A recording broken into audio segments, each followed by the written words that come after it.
Benoît, bonjour. Bonjour. Vous êtes le chargé de programme du coton. Oui. Alors, pouvez-vous nous expliquer le contexte de la création des AGR dans la filière coton?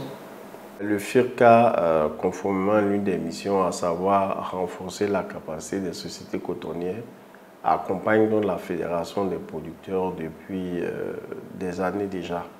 Depuis 2015, à la demande de l'interprofession, le FIRCA donc finance des activités de renforcement de capacité de la fédération.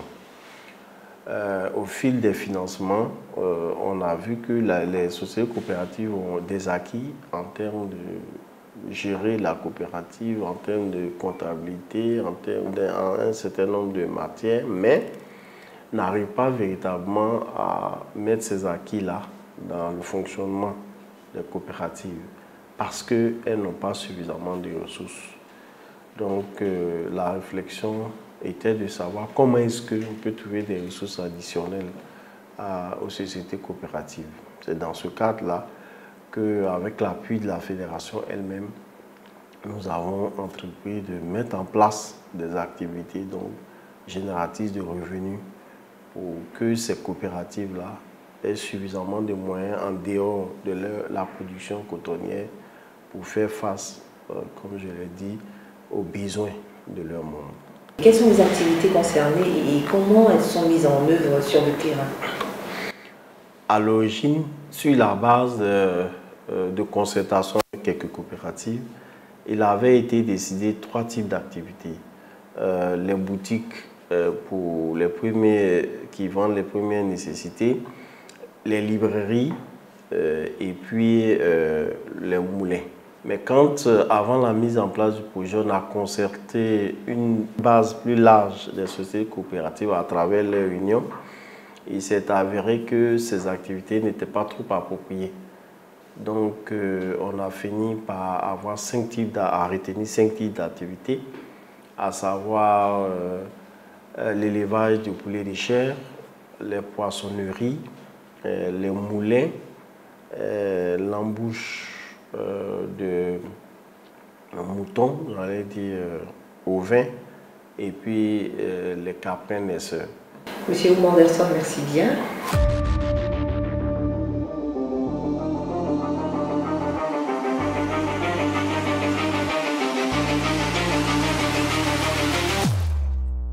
L'exploitation d'une poissonnerie moderne et l'élevage de poulets de chair dans des coopératives de producteurs de coton exigent une maîtrise et un respect strict des différents stades de gestion.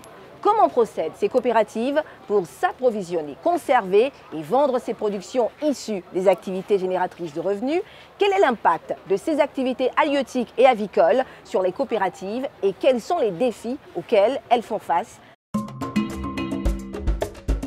L'exploitation de poissonneries modernes et l'élevage de poulets de chair exigent pourtant une connaissance et un respect strict des différents stades de gestion que les acteurs des coopératives de producteurs de coton rencontrés disent avoir maîtrisés. Le projet, quand il est arrivé, nous a permis de pouvoir fonctionner, réaliser des projets au niveau de la coopérative. Aussi, ça nous a permis d'assurer le salaire des travailleurs de notre coopérative. Donc pour cela, on voulait remercier le FIRCA, à travers le FIRCA, la fédération, qui nous a choisis. À Mankono, le gérant de la SCOOP SECAM nous apprend qu'il maîtrise désormais les principales mesures à observer dans un élevage de poulets. La densité, le chauffage, le nourrissage, les précautions sanitaires, le traitement et la commercialisation lui sont devenus familiers. Nous savons tous que le transport commun est un peu compliqué. Voilà, quand on prend un véhicule, je prends le Massa, généralement quand ça arrive, les poussins meurent beaucoup. Donc dans ce cas, le président voilà, nous appuie à tout moment, il met à notre disposition un véhicule personnel avec lequel on va chercher les poussins. Voilà, quand c'est comme ça, c'est encore avec la formation que j'ai reçue, ça me permet de suivre les poussins pour que vraiment à l'arrivée, on puisse minimiser les risques. Aujourd'hui, cette coopérative a pu agrandir sa ferme sur fonds propres et ses poulets se retrouvent dans pratiquement toutes les assiettes des habitants de la ville de Mankono. Nous vendons aux individus, aux personnes qui sont dans le besoin Nous vendons aux différents restaurants de la ville, même en dehors de la ville, il y a d'autres qui se déplacent pour venir faire les achats avec nous. Nous vendons aussi à ceux qui ont les magasins, qui font les poulets congelés.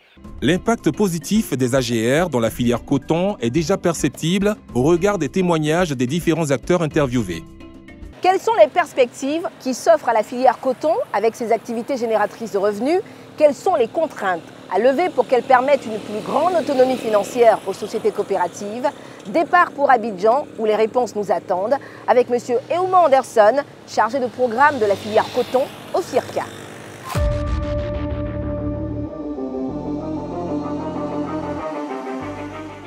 Quel est votre bilan, le bilan que vous pouvez faire aujourd'hui de ces AGR?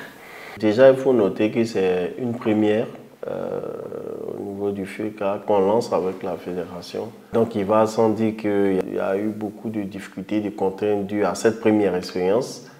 Mais dans l'ensemble, on doit noter que tout s'est bien passé.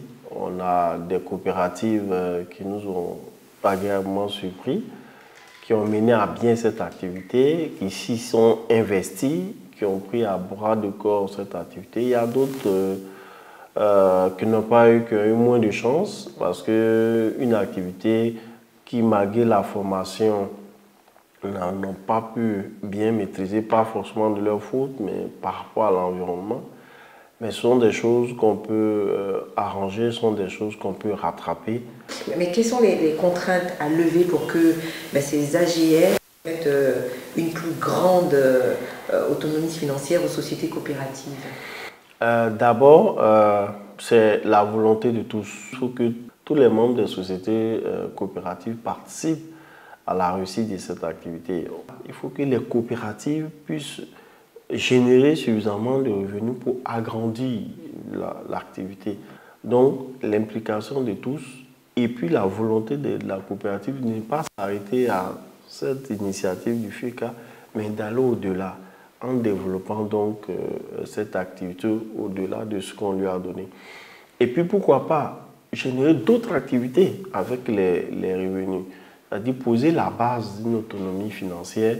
Peut-être que dans les premiers moments, ils n'auront pas les ressources pour rendre les services, mais faire comprendre au monde qu'il faut une base assez large de sources de revenus pour que et puis la coopérative puisse bien fonctionner et faire face à ces préoccupations.